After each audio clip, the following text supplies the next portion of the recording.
So, Dr. Barry Sears wrote the foreword for your book, The Hormone Solution, and in it, he says that hormones not only control our lives, but they also have the power to alter the expression of our genes.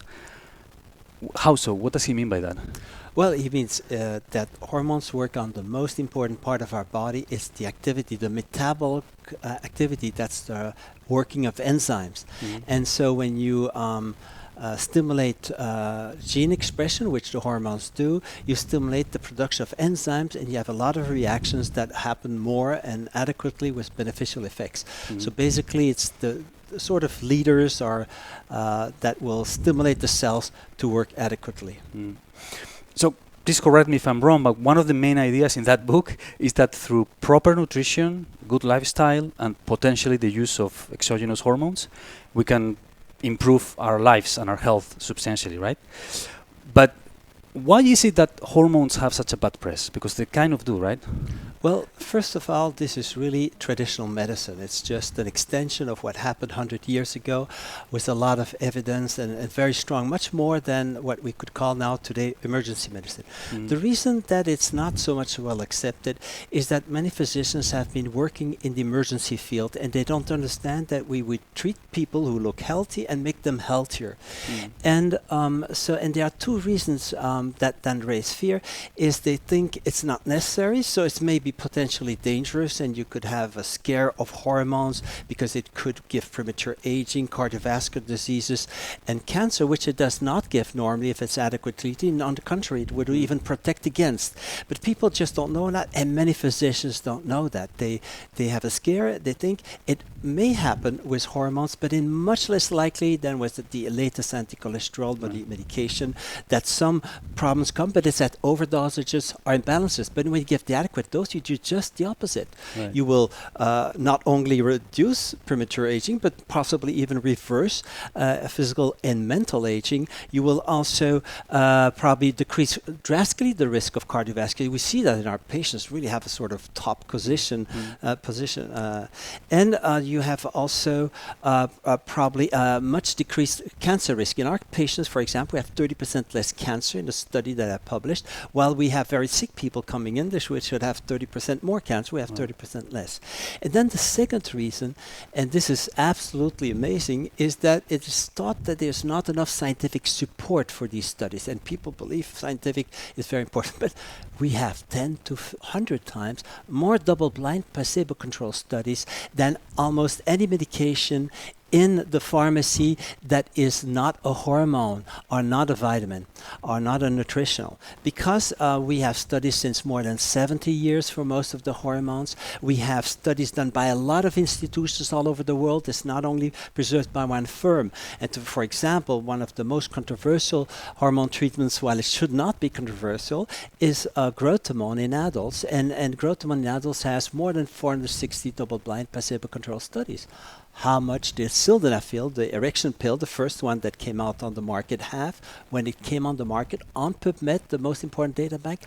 One double-blind study with 12 persons. And in 2012, with that molecule, 1,824 deaths were reported, attributed to that molecule. If we had one single death with a hormone, it will be a whole controversy, which we don't have. So the safety is enormously bigger. The scientific support is much, much bigger, and you're really in a safe therapy. I generally say this is 10 times safer than any new invented molecule, and that we really need these molecules. As you said, most people go to the endocrinologist or to the hormone specialist when they are already sick, right? Few people go to see you or any other doctor to say, well, I'm doing fine, but I want to do better. That's rare, right? What has to happen in the health industry or in the health sector for that to change, to flip, to be the opposite? Well, we just have to understand that there are two complementary medicines. There is the emergency medicine, which is fantastic.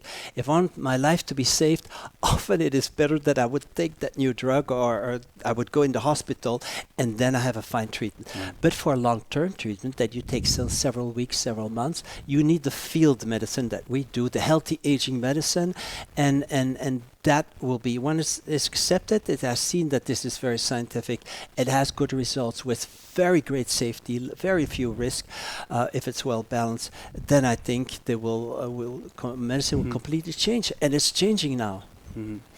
So, in your book, the human body produces more than 100 hormones. In your book, you focus on the 15 most important. Of those 15, there are 2 of which we suffer a very sharp decline very early in life. It's growth hormone and melatonin, right? Also DHEA is probably the sharpest decline of all. Okay, but I wanted to focus because you mentioned it before, Sure. Growth hormone. Why is it so important to maintain good levels of growth hormone throughout life? Well, there's been a study that showed that people who do not produce growth hormone in their life, they're smaller, they're dwarfs, of course, but they die, men die about 19 years earlier, and women in the same family that have the bad gene die 34 years shorter. So if you want to live long, you need to have enough growth hormone. But that's nothing compared to the quality of life it gives. It really restores you when you have 4-6 hours of sleep and you had growth hormone, even with a lot of stress before, and the growth hormone is sufficient. You are restored. You recover the next day. You feel fresh. So you can compensate to some extent sleeping less hours? Yes, because you sleep much more deeply with growth hormone. It's Okay. a sort of, it emphasizes deep sleep and the REM phase, the rapid eye movement phase, which is the dream phase. And then people recover much better. They sleep deeper, they need less sleep, and they feel better. It's also a hormone that calms down anxiety. People with age, they get more and more anxious, worried, and the generation gap is the problem of the parents, not of the children, because they are over anxious because of low growth hormone. It's one of the main things. So if I stop my growth hormone treatment that I take since 23 years, actually after 2 days, I get exhausted. Not tired, exhausted. I don't recover even I sleep 12 hours, and I need 2 hours of sleep more, and I have this anxiety without a reason, and it's not me. It's like parasite emotions. So growth hormone gives this inner peace. It gives a strength. You can also do multitasking. I can talk to you. I can answer another person who comes in. I can take a phone call, work on a computer, and I won't lose my concentration. I'll be calm, and I'll give the right answer. Wow. So it's also a hormone that gives you more solutions. It's really something everybody should get, and very easy to recognize. When you don't have enough growth hormone, you start having a bowed back. It gets very tensed here with neck pain, and your muscles start to become loose and less tonic. So you age, actually. It's one of the 2 major hormones actually that makes you do not age if you have enough, but if you don't have enough, you really age quickly. No. Many people in the biohacking community are taking melatonin not only as a sleeping supplement, but also because they claim that it has some sort of effect on the brain, some sort of autophagy or cleansing power or neurogenesis, something like that. I don't know. I wanted to ask you if that makes sense to you or is total nonsense from California. Well, melatonin is a molecule that is necessary for many other things than just sleep induction. Melatonin protects the brain from oxidative damage. What is oxidative damage? It's free radicals. It's little fires in your brain or in your body that it calms down. It's the strongest and most potent antioxidant. It goes in everywhere, in the fat tissue and the protein tissue. And melatonin also fluidifies blood at night, so you don't get blood clots and things like that. And it's also completely relaxes your body. This is how it induces sleep, not by making you confused. It really relaxes your body so that you sleep like a baby. It's really the baby sleep that it gives, where you completely are relaxed. And it has many other things. It seems to protect against cancer by stimulating the immune system. So I think those people who take melatonin are right. You should have a small dose every day for many other reasons. But in America, there's the fashion to give a lot. Huge dose of vitamins, huge dose of melatonin. And if you do that with melatonin, you suppress your adrenal glands. You can become burned out by low cortisol. So I always think you need the right dose. That is often a small dose, but adequate like the body makes. That's in that range we should be. We should not give 10 times more. So when you take an oral 1 or 3 milligrams, it's generally much too much. You need to have a sublingual 0.1 milligrams, 0.05 milligrams, and much more when you have a jet lag, but otherwise not. Okay. Many of the concerns, you partly already answered to this a little bit, but I would like you to expand on that.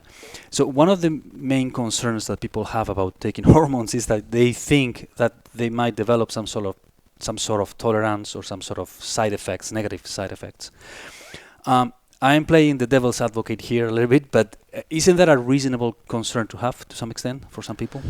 Certainly not with melatonin, and mostly not with all the other hormones. The melatonin, actually, when you give a hormone, the own gland produces maybe 30% less. But this is just a temporary. It's just because it was overproducing and that was not enough. There was still a deficiency. So it comes down and the gland will tear and wear with time less because it has help.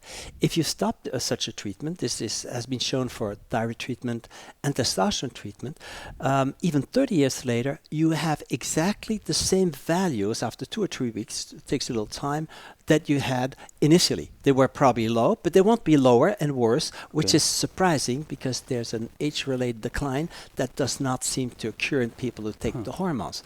So I think it's just a help, and it's certainly not damaged, and it won't damage the gland, so it secretes less because you take it. Mm-hmm. You often stress the fact that things like pollution, soil depletion, the widespread use of pesticides have a negative effect on the capacity of the human body to produce hormones, right? But still, there are so many people that don't see the link. Even doctors sometimes question, some doctors question that link between those two apparently independent facts, right?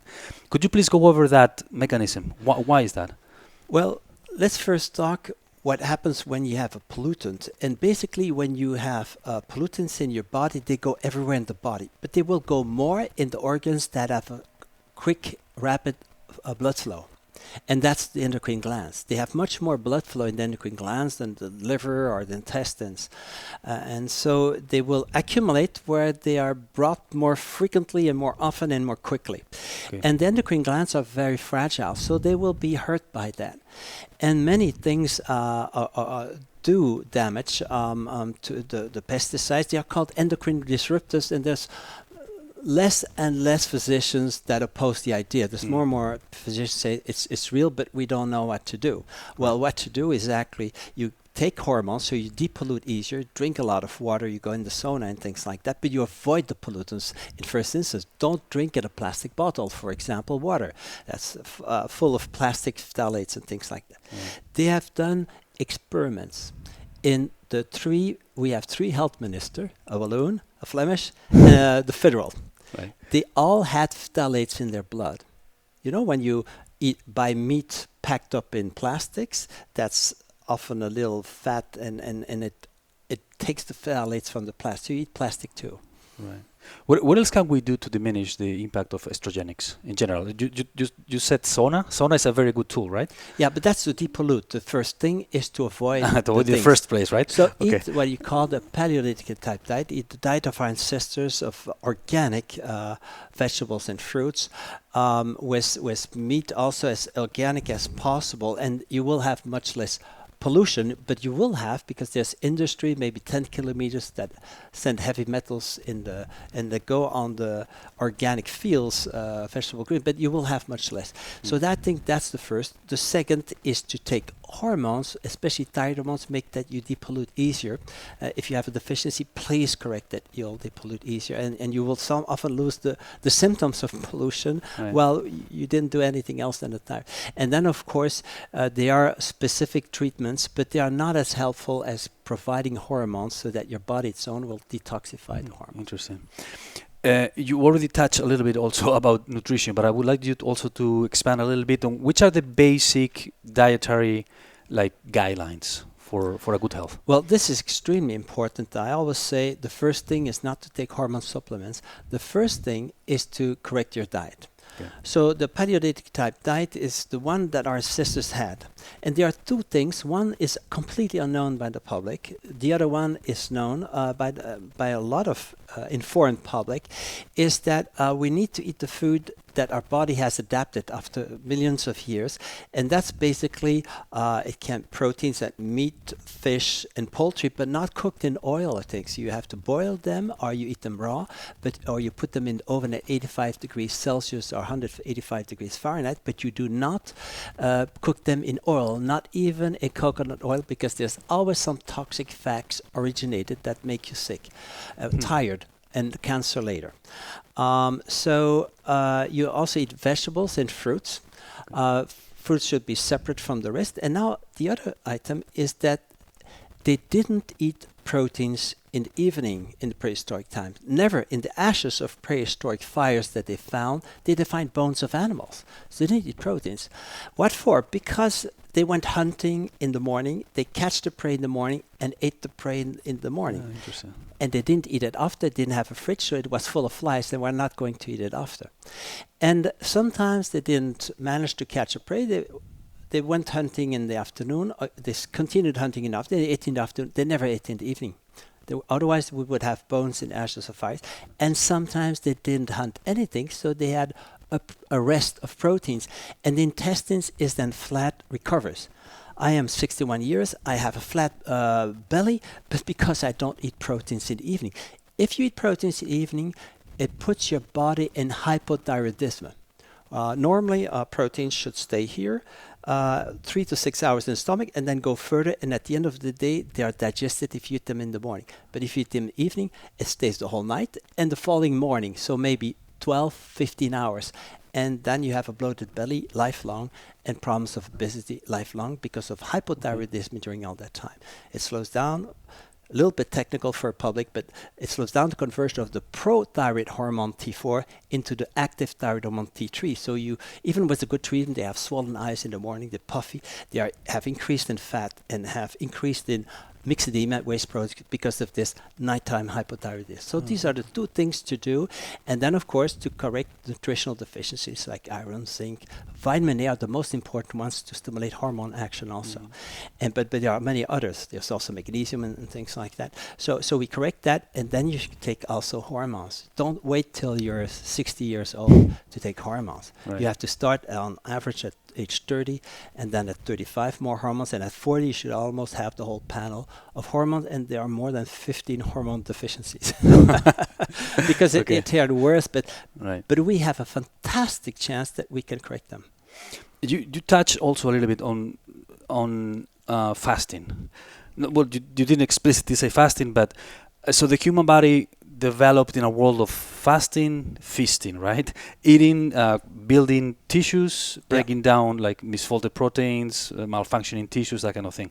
So fasting seems to be all the rage lately because of these benefits of cleansing the system and it gives a rest to the intestines, and it needs it to recover to be able to digest better. People have hypoglycemia, they should eat less meals, not more meals, because otherwise you could continue on overloading the burned out belly. When it's round, it's burned out.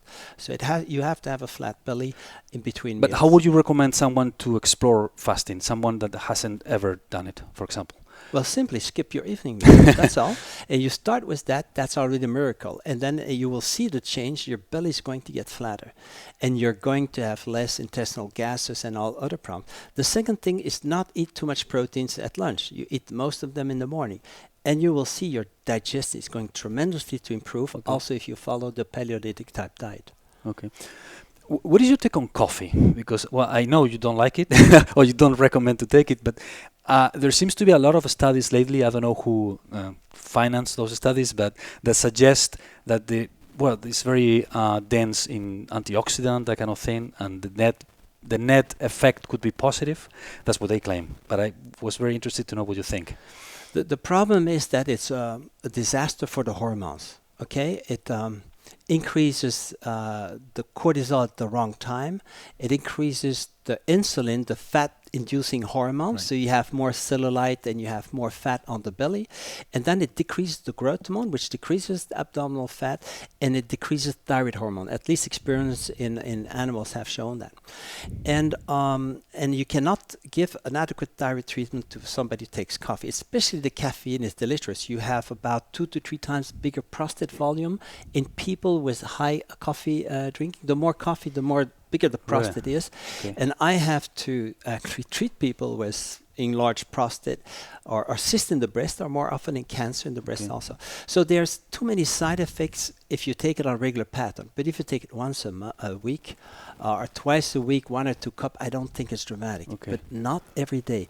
You should not even a good food every day, because you get food allergies to it also. So I think it's reduce the quantity if you really like it. And why not take decaf? Because the decaf now is decaffeinated on a non-toxic way by carbon dioxide and water. And so that's better, but water is still better, because all these drinks, like coffee and decaffeinated, acidify your body, and you should alkalize. It's not become too acid. You can recognize when you are too acid. You have heavy legs when you go up the stairs. You everything seems more tiresome and things like that. Okay, so coffee is a no-go. No. Water is the best seller since millions of years, so why not water? So my understanding is that you run marathons, but you don't recommend other people to run them. No. It's sort of like do as I say, but not as I do kind of advice, right? Not entirely. It's just to wear the consciousness that a marathon after age 35, if you don't correct your hormones, is dangerous to your health. Because you exhaust your body, you damage your body. And you see all these people that run marathons at high age, they are much more wrinkled than other people in the face, but the legs look still good, but the rest of the body is... So I think it's excessive. When I do a marathon, I have my hormones corrected, and I adapt further my hormones 2 or 3 days before the marathon, during the marathon, and after the hormones, so I don't get damaged. I've done a marathon about 48 hours ago, and I'm almost completely recovered. Imagine that with a normal person, even a very top person. No, because I take hormones, and now I don't even have to adapt tomorrow the hormones, because it will be corrected. And then also marathons, they should have some training, and during the marathon I take hydrogenated water. I put magnesium in the water, that makes it hydrogenated. That is very antioxidant. So I do many different things. I take some more magnesium, some more potassium. So I adapt, and that is not done in most of the marathons. It's we're still in prehistoric times of marathon preparation and nutrition. Right. So let's take this person, is 35, 40, is in good shape, but doesn't like sports at all, doesn't like physical activity, but is willing to make an effort to invest 45 minutes 3 times a week to do something for his health and his longevity, or her longevity. What type of physical activity would you recommend? If it's 45 minutes 3 times a week, I would advise just walking. Walking? Actually, that is even healthier, I think, than jogging for long term. And studies have shown that if you run about 3 kilometers, 0.2 or 2 miles a day, if you walk, you have about 30% less mortality, less risk of dying. So that must be very positive. If you don't walk, you rest. So you have to walk. I think I would rather do it 4 or 5 times a week, 30 minutes, than just 3 times to 45. But it's very good direction. Now, somebody who doesn't want to do physical activity is hormone deficient. Because when you are hormonally in, you need to have something physical. You're like a hunter who needs to hunt, or an athlete who needs to move. So it's very suspicious of chronic hormone deficiency. Somebody doesn't like to do any sports or physical activity. So it means something, right? Yes, it's very, very suspicious of in need of hormone correction. Let's talk about doctors. What makes the difference between a very good doctor and an excellent doctor? An excellent doctor, very easy to know. You ask him the question, do you take these treatments? Do you take hormone treatments, especially for hormone doctors? Yes. If he doesn't, and he does everything for his patient the best, but he forgets to treat himself, it's a good doctor, but not an excellent doctor. So a real doctor has to have experience from within. If all the cardiologists, all the psychiatrists would take their own drugs they prescribe, they would probably change to other therapies that are safer. So I think an excellent doctor is the one who does treat himself. If you have a doctor who's obese and smokes before you have understood that doctor doesn't know much about how to do a good health. Right. So simply you look at him and you ask him the question if he takes his treatments. How does a consultation with you or with any other doctor that follows your line of work look like? Like, I go to your consultation, like, well, I'm okay, but I would like to improve this and that, or I have this problem. How does it work? You look at me, you start with blood work. Well, first, it's a different type of consultation in the sense that we do not consider a hierarchy. We are a team that's going to work. Okay. We're the counselor, but the patient is his or her health manager. So we need to have these two bosses together, and when we listen to the patient, but the patient has filled in a very long questionnaire that already makes them aware of the patient of his hormone or nutritional deficiencies or his food inadequacy, because there's sort of title, and then he fills in the question. And with this, we do a good physical examination. Many people say, I've never been screened so thoroughly, because we need this information, the signs and symptoms of hormone deficiency and sometimes excess, to know exactly how to balance the patient. And then we do a blood test and a 24-hour urine test. 24-hour urine test permits to have an idea of the production over 24 hours of the hormone, and also it has metabolites. So a hormone, when it has an action, it is converted to metabolites. So metabolites show that there's a lot of action of the hormone or not much action. So we can follow that over 24 hours, gives an excellent idea, and then we make the patient come back and we give treatments according to what we find. But we don't base ourselves only on physical exam or on the questions of the patients or on the lab tests. We take everything together and make an evaluation, and we have to see then the patient back to further fine-tune the treatment. Mm-hmm. What have you learned over the past 2 years that excites you the most?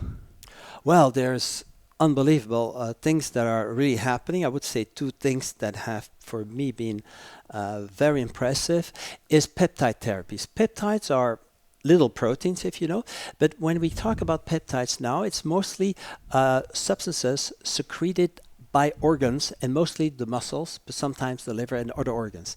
And these peptides will have an action on these organs that is extremely strong. More powerful than growth hormone IGF-1 are probably peptides like mechanogrowth factor and follistatin to improve the muscle tonus. It seems to rejuvenate your whole body, the skin, and even the genital areas, and very quickly if the dose is adequately given. So this is really very enthusiastic. There's no legislation really on it, but it's impressive to see the results. The problem is the difficulty of access. But so these are safe therapies with body-owned molecules. Sometimes they have received a molecule so that they have a longer action in the body. But it's very impressive, and it will revolutionize further medicine like hormone therapies did. But they're not hormones because they're not secreted by endocrine glands. Then second, but that's just, is that I had damage to my eyes that was severe. I had not really wanting, but I let myself die. I had back pain and I received cortisol injections. They completely destroyed my eyes. So I was blind in half of one eye, and I had double cataract. So I put cataract lenses in, and what happened is they were focused for far, so I had to put glasses to read. I don't put any glasses to read now, or sometimes it happens 2 times a month when it's very dark and I need to see something, because I did 2 things. First, my eyesight improved extraordinary, I would say, by 2 sessions of stem cell therapy. The stem cells are cells that can transform themselves in other cells and replace cells that are gone. Mm-hmm. And so basically I had an injection here and around the eyes, and with not the first 2 months, but after 2 months my eyesight became really very good. Wow. And then to read, so I saw more, and to read close by, I had telomerase activators. I took not even the best, I took astragalus and extract, a plant extract, a root extract, and I took epitalon, which is a nutrient made by the pineal gland that we have, and that has many anti-cancer and many beneficial effects, but it also reversed my eyesight. I had tried those products before. They also improved my seeing, but here I took 2 of those of uncontrolled brands, controlled for quality but not controlled for the efficacy, and it tremendously works extremely well for my eyesight. Incredible. So I'm very happy to see more colors and things like that. So my life is full of colors. Improved. Do we have 5 more minutes? Yeah. I would like to talk about oxytocin. You wrote a book specifically on oxytocin. And I would like to talk a little bit about me. I am not shy, I am not an introvert, but I don't have a natural tendency to be a very social person, right? So oxytocin is the hormone of socialization, joy, pleasure. How can someone like me improve his or her levels of oxytocin? I mean, well, first you could, of course, take the oxytocin sublingual and you will feel the difference. And you have to do it because you will see that it will always work better by taking oxytocin than by an alternative way. And you will benefit. I see signs that make that you will really be happy to take it. Right. Because what does oxytocin make? It makes that you really feel people as much more wonderful people. You like to be with them much more because they irradiate some warm-heartedness, and that's actually your own warm-heartedness that bounces it. So basically, please do it because myself, I'm lacking oxytocin. I take some. I would never like to have died without knowing what the effect of oxytocin is. It brought romanticism in my life. When I leave my wife from 5 meters, I suffer now, but it's a delicious suffering from all the good memories. So basically, it is important to have oxytocin. It's also protective for cancer, prostate cancer and things like that, and breast cancer. So there are many, it also protects your heart against heart attacks and things like that. At least there are studies that cause vasodilatation. But if you really want to do it another way, you can meet people. The more you meet people, the more you will have oxytocin. People who live with a partner and not alone have more oxytocin. You can touch people, you'll increase your oxytocin. If people do a massage to you, you will have more oxytocin. You won't have as much as people who's already extremely rich in oxytocin, so people are very expressive and things like that, but you will produce more. So people who produce easy, they will produce even more when they have all these things. Singing can also make you produce more oxytocin. Images of happy people will give you more oxytocin. There's many studies on. In fact, it's one of the compounds that is the most psychologically studied with double-blind placebo-controlled studies. Hundreds. It's not just 2 or 3 like for anti-cholesterol medication. So basically, there are many other things. I've written a book called Oxytocin and the passion you have behind it, and it has all the different things you could do to improve oxytocin. And you will see there are many things that will improve. I even met a guy who did exactly what you should do to increase your oxytocin because he had not much. And he was a trainer, coach, psychological for the people. And he showed that you play like a child, make people laugh. And it's true that you will increase your own oxytocin and those of others then. But do not forget that it will be much better, higher level, when you take additionally to that oxytocin. Okay. The very last question, Dr. Hertoghe. I want to be respectful of your time. No, but you can because I have a little time. Okay, then I have 2 questions. One is for the fitness people. Please correct me if I'm wrong, but also my understanding is that pregnenolone is the precursor of both cortisol and testosterone. Is that roughly? It's a precursor, yes, but it after age 35, there's very poor conversion when you take it orally. Okay. It should stay in your body much longer for it to have a good conversion. Okay, but my question is, fitness people take cortisol blockers. Well, some people take cortisol blockers because, well, cortisol is catabolic, right? And they don't want that. They want to favor the pathway for testosterone. Are they playing with fire by doing that? One of the problems is that in most people with age, there's less bioavailable cortisol available for the target cells. So by doing that, it's somewhere an absurdity because you're going to aggravate a situation that will cause, because cortisol is the main anti-inflammatory hormone, inflammation in your body. So it's not the right way. You actually, if you're cortisol deficient, you should take cortisol, but you should add always, there's no exception to that, anabolic hormones. Anabolic hormones are not anabolic steroids. It's natural hormones that are in our body that build up the body, build up tissues. And they block excessive breakdown from cortisol, so that you make the treatment safer and you make even the treatment more efficient. Because if you add DHA to cortisol, you have much more the reduction of any unwanted inflammation. So basically, and it's not only DHA, but growth hormone and many other hormones that can be additionally given that will protect against any side effects. It's better to do that way than decrease your hormones. You need the hormones. Okay. I don't know if this statistic is correct, but I read that according to the World Health Organization, testosterone levels in males have been dropping like 1% since the 50s. So that means we're half the man we used to be, I guess. How can we improve also the levels of testosterone? Yeah. People Now, that don't want to take it exogenously, for example. This investigation for testosterone actually is something that is already since thousands of years on. When you look at the buildup of the face of the Cro-Magnon and the Neanderthaler and the Homo sapiens before, the males had much bigger bones and jaw bones and much more testosterone expression.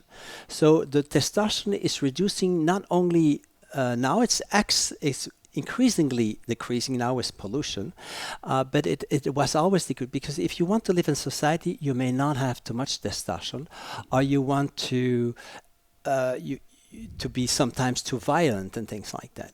I have corrected my testosterone levels relatively good, but I have other hormones that calm down the aggressiveness of testosterone. I hope so. Right. But so it has a social meaning to lower the testosterone. It's not really a bad thing, but you must have a minimum amount or a medium amount of testosterone, where you feel extremely determined. And to increase that, you can already do it by the food, and you might increase it by about 30% your levels, which is significantly a difference. The first is to avoid things like sugar, and because sugar decreases the production of testosterone.